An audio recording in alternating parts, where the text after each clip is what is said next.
अवस्था में इस देश का दूसरा दुर्भाग्य यह है कि वो जिन देशों से का अनुगमन करता हुआ दिखाई देता है या बात बात पर जिन देशों की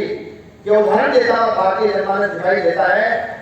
सब बातों में जिन देशों का उदाहरण दिया जाता है, शिक्षा की बात चलते ही इस देश का जनमानस 78 साल का स्वतंत्र जनमानस मौन प्रतीत होता है। वो चीन का उदाहरण देता है जब तकनीक की बात करता है, लेकिन वो ये बात नहीं करता कि वो चीनी भाषा में अपने बच्चों को पढ़ा रहा है।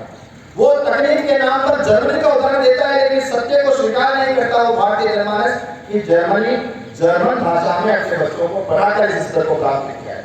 वो जापान का बात करता है तकनीक के मामले में, लेकिन वो सत्य को स्वीकार करने से भागता है कि जापान जापानी भाषा में पढ़ाकर अपने स्वतंत्र के आधार पर खड़ा हुआ, इसलिए दुनिया में उसकी जय जयकार।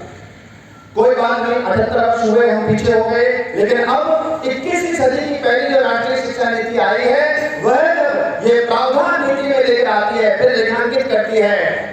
कि भारत में भी शिक्षा के केंद्र में मातृभाषा होनी चाहिए। मातृभाषा में शिक्षा, ये शिक्षा नीति का जब अनिवार्य प्रावधान बन गया तो फिर विद्या भारती को लगता है ये संयोग मात्र नहीं है। विद्या भारती की